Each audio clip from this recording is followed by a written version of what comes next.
On this Sunday, within the octave of Christmas, we honor the Holy Family of Jesus, Mary and Joseph.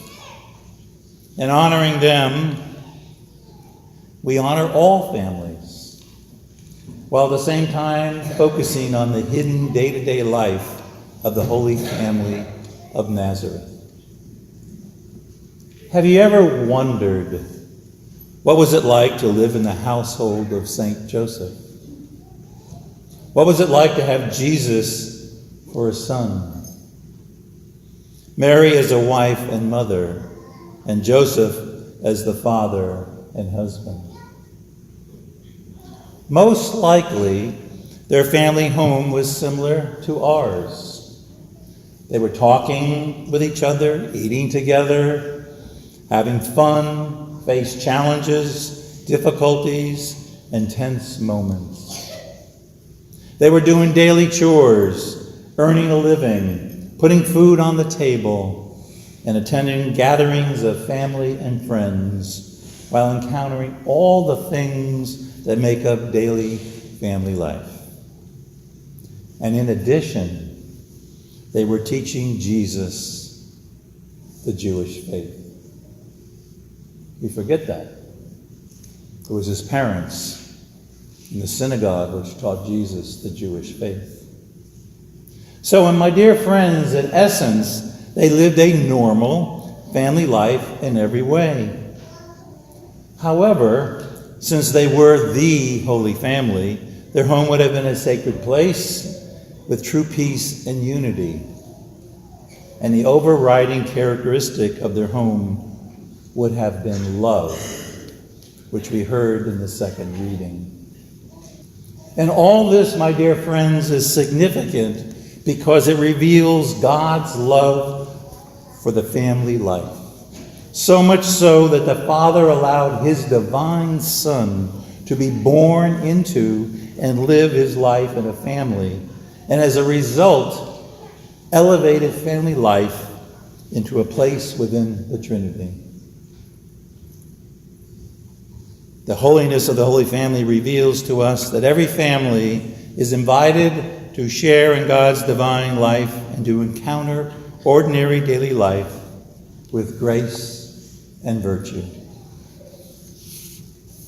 There's a story about a young boy who greeted his father as he returned from work one day with a question. "Dad, how much do you make an hour?" The father was surprised and said, "Please don't bother me now." "But Dad," the boy answered, "just please tell me, how much do you make an hour?" The boy insisted. The father finally gave in and replied, $20. "Okay, Dad," the boy continued, "could you loan me $10? The father said, "Why on earth do you need $10? And the boy replied, "Well, I already have 10. If you loan me another 10, I will have enough to buy an hour of your time." So as we celebrate the feast of the Holy Family, and we will be starting a new year, this is a very good time for each one of us, you and me, to reflect on how we are contributing to make our family a loving home. We should ask ourselves how we are truly giving to each member of our family. Are we truly giving attention, affection, and appreciation?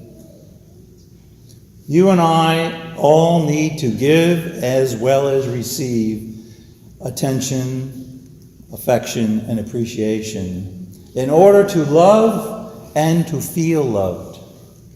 Think about it as we discuss each of them. The first is attention. Giving your spouse, children, friend, your undivided attention when they talk to you is very important. I know I fail at that at times. My wife reminds me. So why I'm doing this homily? Because I got to make a New Year's resolution. I got to be more attentive. All of us do. But what is undivided attention? That means assuming the position, putting the paper down, put the computer on standby, turn off the TV, not mute, make eye contact. And all the women are nodding, yep. And all the men are going, what? Now you may be thinking, that's not really hard. I can fake it if I have to, right? Wrong. Relationship radar, especially in a woman, will tell you when you are spacing out or you're not there before you realize it. So don't take chances. Put aside whatever you're doing, make eye contact, and listen with your undivided attention.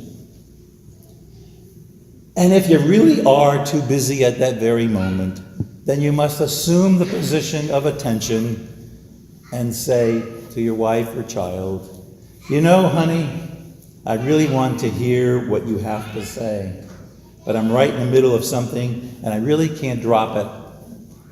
As soon as I finish, I will be able to give you my undivided attention, okay? And then you've got to make sure you really do it.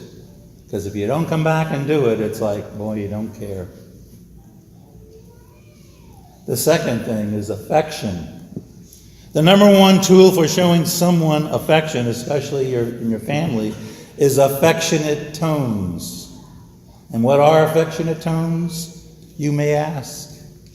Using affectionate tones means always speaking in a way that conveys love and respect. Hugging and kissing your children is not spoiling them. Children need healthy, loving affection. Without affection, they do not thrive or grow properly, emotionally or physically. And oh, by the way, your spouse needs this as well. Therefore, it is very good for children to see their parents being affectionate. When appropriate, giving someone a hug instead of a handshake shows more affection.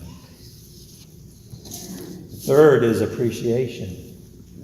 Appreciation means letting your child, a spouse, or a friend know that they have your unconditional love just because they be, and not because of what they do or accomplish.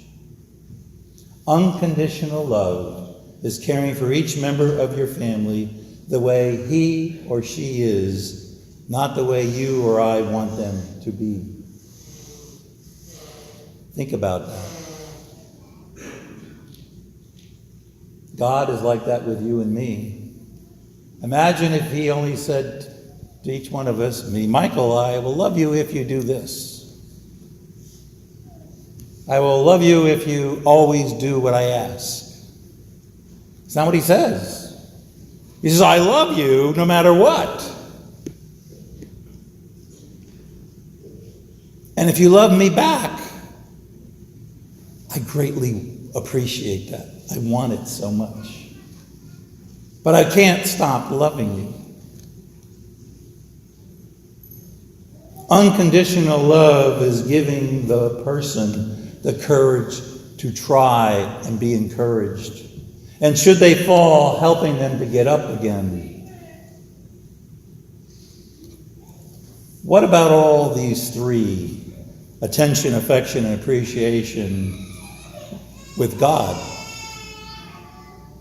It's nice that we show that with each other, and that's what we should do in a family. But with God, who's alive, we always think of him as a spirit, but we're reminded in our beautiful church that he has a glorified body, that he is alive, that he here is with us present, and he wants the same three things: attention, affection, and appreciation. And guess what? He wants to give us attention, affection, and appreciation in return. So how do we do that? The first is prayer. The minimum 10 minutes a day. Minimum. Take time to spend 10 minutes a day with God. If you're too busy for 10 minutes, you're too busy.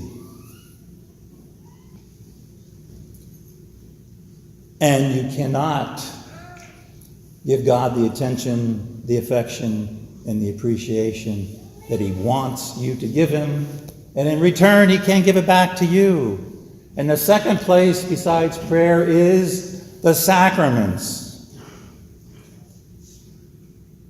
Each one has only one requirement, that we, you, I, have to be present. God's here, but we have to be present. Think of the Eucharist. Why does he allow himself to come what looks like bread, but isn't? Because he says a hug from the outside is nice for you guys, but I want to hug you from the inside out.